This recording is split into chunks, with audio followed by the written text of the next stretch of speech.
What's going on, guys? Welcome to my channel. Today's review is on Furibee's GT90, which is one of three very similar looking micros. I have two of the three right here. This is the Q90 and it actually doesn't have a brand, or at least I don't think it does. Anyways, this video will be mainly on the GT90, but throughout the video I'll compare the GT90 with the Q90, but it's not going to be a full-on comparison video. If you would like to know more about the Q90, I wrote up a review on RC Groups, so please check that out. I'll have a link right here. The GT90 is a 90mm brushless micro quad, and it's constructed with the following components. First of all, the flight controller is an Omnibus F3. It's a great flight controller with great features like Betaflight OSD and use of MPU 6000, which allows for 8K gyro sample rates. And the one I received comes with Betaflight version 3.2. Just below the flight controller is a 4-in-1 micro-sized BL Heli S ESC. They are 10 amp ESCs with 15 amp burst rates. This board, this quadcopter will support 2-cell to 3-cell lipos, and while running D-Shot 600, the highest setting I was able to run the ESC and flight controller at was 8K gyro and 4K PID loop rates. And lastly, a JST connector is attached directly to the ESC board. So you're probably wondering why there is a transmitter just sitting on top of the quad. Well, it's simple. There is very limited space inside the aluminum brackets, and the fact that the wires were left super long doesn't help a single bit either. But I was able to rearrange some of the wires, clearing up just enough room to be able to stuff the transmitter inside. And next up we have some 1104 motors at 7500 kV. They look and feel like a solid set of motors, and we will find out how they perform after I get a few flights in. Attached to the motors are some 1935 5-bladed propellers. I've flown with a few other props that look just like these, and some seem to break a lot easier than others, but when it comes down to the performance, I was always happy with the way they perform. The props on the Q90 are 1830s, which are quite a bit smaller and less aggressive than the GT90s. This is due to the Q90's aluminum brackets being just 0.5mm thicker. They had to use the smaller props, otherwise the props would scrape. Let's get some measurements down real quick on the two micros.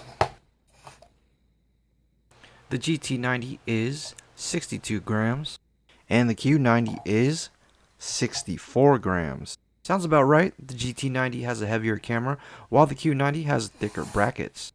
And now let's get some measurements on the frame. The GT90 is 1.5mm for the main plate. Same thing for the Q90, 1.5mm. As for the top plate, I measured them off screen and they were both 1mm thick. I think it's most evident that these are two different quadcopters when we take a look at the main plate of the two frames. The frame on the Q90 is a true X, while on the GT90, well, I'm not entirely sure what it's called. I've heard people calling it squished X or even wide X. Well, whatever it's called, this bottom view of the two shows the difference best. You know what? I initially thought these two micros looked very similar, but the more I look at them, the more my mind changes, because at this point I'm seeing differences everywhere. I mean, there are holes in the aluminum brackets on one of them, and on the other there's not. And then one of them has more of a round shape, while the other has more of a blocky shape. Alright, let's get back on track. The last part I'm going to go over is the camera. The GT90 uses what looks to be a clone of the Runcam Micro Swift. I can definitely appreciate the picture quality that this camera produces, but the fact that there is no possibility of up tilt kind of ruins the whole quad for me. Because there is no extra space inside, you're stuck with a completely horizontal camera. In flight, even the slightest pitch forward and you're essentially looking at the ground. I mean, it's still flyable, but this would be a deal killer for me. On the other hand, picture quality was great. You have vibrant colors and excellent detail. Even with the glaring sun, the camera is able to see all the surroundings very well.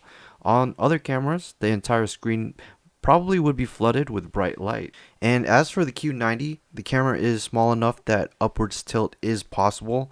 As for the picture quality, it was pretty blurry when I first received it, but after adjusting the lens, the picture wasn't too bad. The color still looks great, but much better on the detail. As for the performance, it flies okay. With the use of smaller and less aggressive 1830 propellers, the power difference is noticeable between the two. Nonetheless, with a proper tune, I think it can still be a pretty good flyer. If only the props were a tiny bit bigger, bam, then it would have been a great quad. Alright then, back to the GT90. We're going to start out with some line of sight flying, and then we'll do some FPV. And this is the GT90 on 2S. I wasn't too impressed on 2S. Punch-outs did seem a little bit lacking. It doesn't seem to have that instantaneous jolt of power that I'm used to, but I think once it gets up to speed, it is pretty quick and nimble. Other than punch-out power, it flies great. Very smooth, as you can tell, and it's easy to maneuver. It really does exactly what you expect it to do. And even on a 2S, I think it was pretty fun to fly around. Just a little bit lacking in the power department.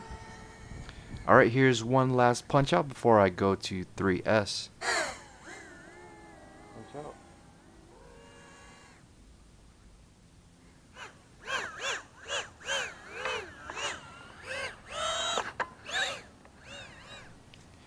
It's like night and day when comparing 2S with 3S. It's just got a ton more power. It really makes the quad feel more responsive. The power is increased throughout the entire power band. Even at lower RPMs, it feels just as responsive. Really, as soon as you hit the throttle, the quad pretty much instantly jumps up. Yeah, this is how it should be. The GT90 makes a great quad for beginners to learn on. The small size is not as intimidating as larger minis, and so long as you fly over grass, I think the frame should be able to survive just about any crash you get into, but you'll probably want to pick up some extra props. Oh, no wonder. Power wise, if you're starting out, I'm pretty sure you'll find this pretty quick even on 2S. And once you put some time in and feel that you need more speed and power, make the jump to a 3S, and I'm telling you, it will feel like a different quad. Power difference is like night and day. For me, there's really only one issue with the GT90. Due to the lack of space inside the canopy, the camera on this micro has no room for up tilt. In fact, it's looking directly forward. As you can see from the video, it's still very flyable. You probably won't notice the issue unless you are flying close to the ground and at a high rate of speed. Because the camera looks straight forward, once you pitch the GT90 even a slight bit forward, the camera will be pointing towards the ground. This makes it difficult for you to see what's in front of you. And other than that, it's a very good quad. So with that being said, thank you very much for watching, and I hope to see you guys in the next one.